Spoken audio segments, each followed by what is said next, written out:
Good morning, thriving warriors and those who wish they were. Alexa, what is the date and time? The time is 6:04 a.m. Okay, what is the date? Alexa, what is the date? Today is Thursday, June 9th. Great, Thursday, June 9th at 6:05 a.m. And Alexa, what is the weather like? Alexa, weather report, please. Currently, in Pahrump it's 67 degrees Fahrenheit with clear skies and sun. Today, you can expect mostly sunny weather with a high 102 degrees and a low of 67 degrees. By the way, there's an excessive heat warning for that area Thursday, June 9th, 10 a.m. to Saturday, June 11th, 8 p.m. Okay, well, probably the only time you're going to see me wearing a t-shirt like this. This is the kind of t-shirt you get to wear when you have a kid that graduates from a top university. And so I think all of us who know Lucy, again, 1 month after, almost a month after she's graduated, would be to not forget the fact that she graduated from a top university, 4 years flat, and degree in general studies with a minor in biology. So that's pretty good, pretty impressive. And Lucy got an 80% scholarship or 90% scholarship. And that's on about $70,000 per year. So congratulations again to Lucy. And those of us who know her, and this is just kind of my little tribute because it is kind of a big deal. Today we're going to talk about EPW Step 3 research. Before that, just want to give a quick update, overview on yesterday. So yesterday I had a very interesting day with the pastor Frank Esposito, or as they would say in Italy, Esposito. We went out to Amargosa, went to an oasis, took a very direct but non-paved most of the way route from 160 over to the, the 373.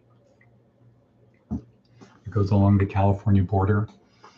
And then we went to an ostrich farm and I received an ostrich egg, which I should have brought in here. It's in the refrigerator, but it's about this big, weighs 3 pounds.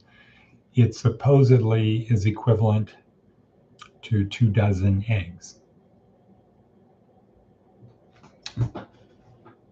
And the cost of an ostrich egg is about $40 to $60 per egg. So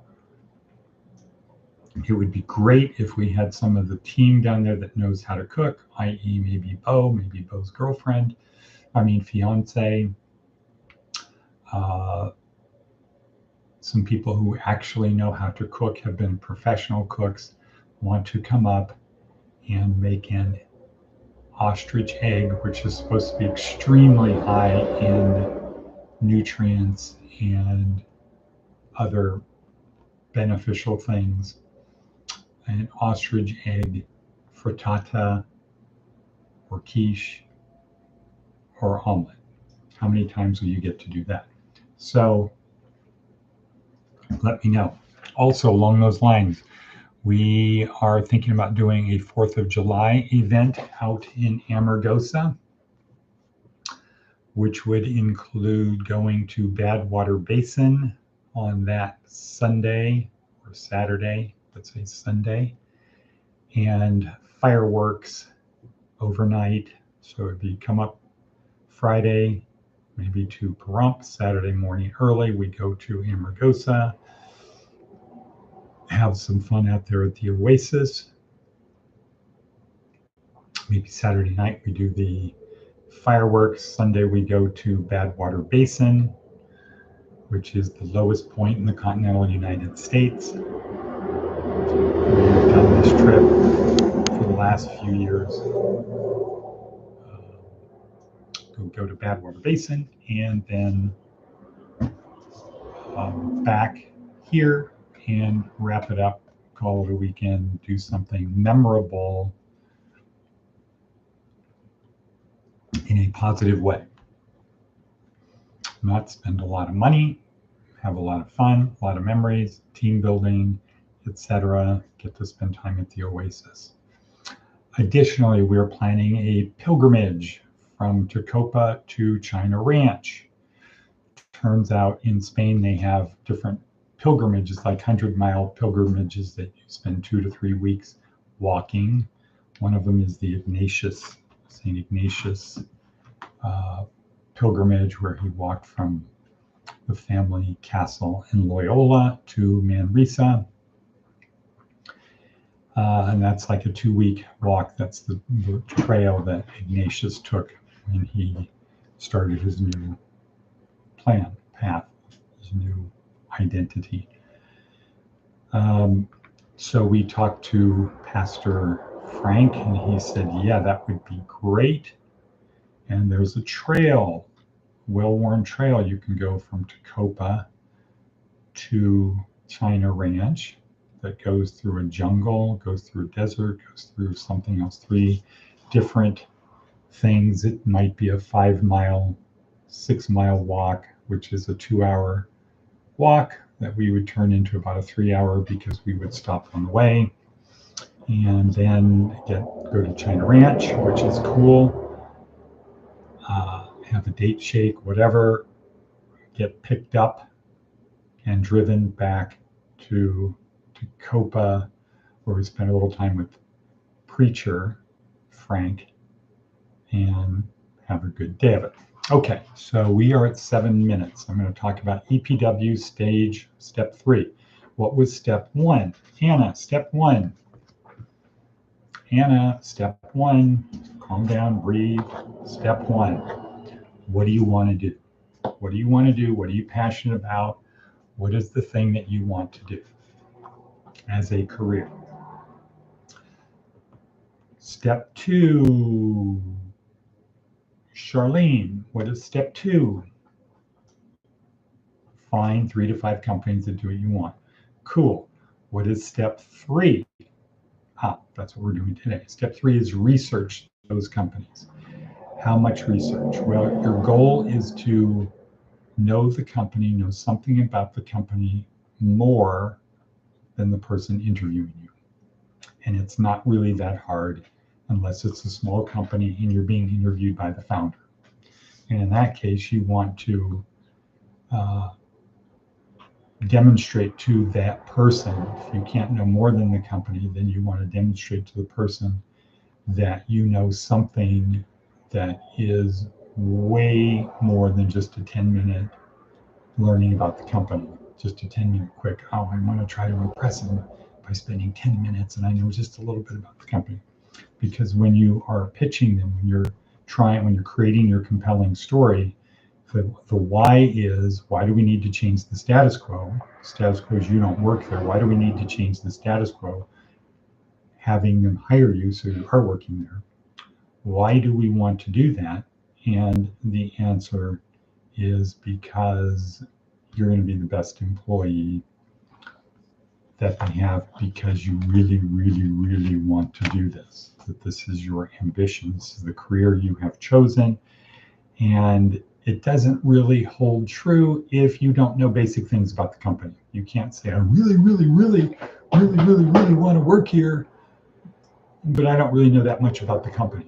It's like, no, I really want to work here, and here's the reason why from my past, and here's how that meshes with what you do, what you're about. Okay, so you want to know more than the person interviewing you. Here's another way to look at it. A typical full-time job is 40 hours a week times 50 weeks a year. That's 2,000 hours. And at $20 an hour, that's $40,000. How much time would you spend to get a job, a career, to get you into a career where you're going to make $40,000? I can tell you, people that go to schools like this, they'll spend over $300,000 paying for tuition, giving up 4 years of their life to learn the things they need to learn the things they have the ability to learn while in school. That's what they'll do. They'll spend $300,000 or borrow $300,000 in order to commit 4 years of their life learning. So how much time would you be willing to spend to land a job that is going to, in a field that is going to generate $40,000 per year? And, your answer should be, you got to be willing to commit at least 10 hours to do that. If you're not willing to commit 10 hours, then you're really not ready for a career. You can do 10 hours in one day.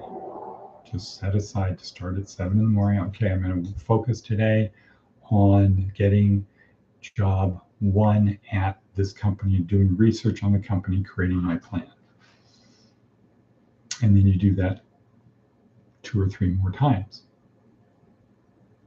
So then you're really ready, but it doesn't take you as long the second company and the third company. So you might, if you're doing 4 companies or 5 companies, you might have to commit 30 hours to doing it. 30 intense hours to know the company so you can get the job. That's all you have to do. Or you can spend, 30 hours sending out resumes and getting rejection every week for years and years to come and beginning to believe you are a worthless piece of shit. Or you can do it the right way. Okay, so how do you do the research? I suggest starting with YouTube because it gets you familiar with the people. And one simple way is you're in your interview and you want to impress them that you know about the company. And it just so happens they posted a YouTube video yesterday on something the company was involved in. And if you're in your interview and they're talking to you, why do you want to work here? And you say, well, blah, blah, blah, blah, blah. And I really like the thing that you were doing in, let's just pretend it's Texas, that you were doing in Texas yesterday. The person interviewing you is probably going to be thinking, what are we doing in Texas? Now what happens? You've got their interest, bonding. And now you have something in common, something to talk about, and something to build upon. And then when you explain to them what you saw on YouTube, how are they going to feel about you? Like, wow, this doesn't really happen very often. We find somebody who really, really, really wants to work for us, and we learn something about our company from somebody that doesn't even work here. Wow, we need to hire that person unless there's somebody who's actually has more skills and is more persuasive than you. That's why we don't go for one company. That's why it's 3 to 5 companies, because there are people who are more articulate. There are people who have more skills. Don't worry about it. Don't worry about it. You're focusing on the career. Okay, step 1, what do you want to do? What are you passionate about? This is the hardest step for most people because they never thought of it in positive terms. They always thought of it as negative terms. Oh, work is something I hate. I'm going to do something that creates the least aggravation for me and where I get paid the most for doing the least. That's how wage slave, that's a term of art, people think. A wage slave is somebody who gives up their freedom 5 days a week for a little bit of perceived freedom, the appearance of freedom on the weekend, but they don't really have freedom because they gave it up. Because they're wage slaves. Their life revolves around a dreary, dismal, frustrating job, not a career, not something where they say, wow, cool, I actually get paid to do what I love doing. I don't know anybody in our housing that can say that. Worse, I don't know anybody in our housing who's doing anything to change that. Worse, when I talk to people, nobody seems to care. Other people I talk to about this, professional people, basically say, et voila. That's who they are. That's why they are where they are. That's why they are who they are, because they just don't really give a fuck. They don't see it. They don't have hope. They don't believe. They're not willing to stretch the limits, to get help, to move forward. They are sheeple. Just put them in a pen, give them enough so they're kind of satisfied. It's not great. Think of the ostriches I was with yesterday. Not really great being an ostrich, not really bad. You got the owner trained to give you food, water, things like that every day. Take your little eggs away, sell them. Better than being out on your own. You're in a pen, you're caged in. You don't have to worry about predators eating you. So it's not really that bad, but it's not that good either. It's not really that good. So I and the people who contribute to the magazine are here to help you move from point A to point B. You have to demonstrate that you are not a wage slave or a sheeple.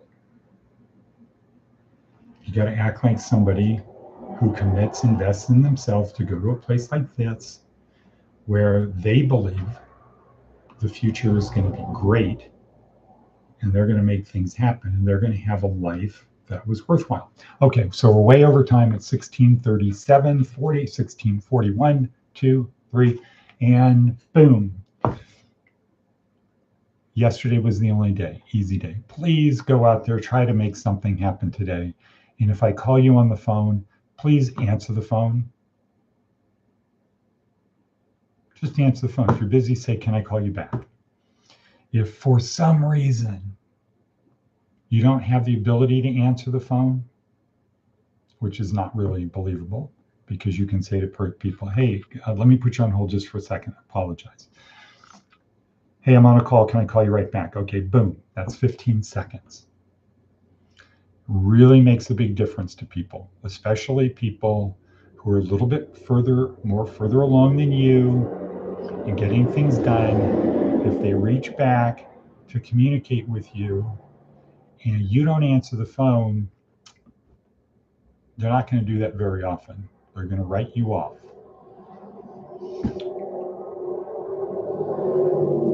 And you just never know when you're going to need somebody's help.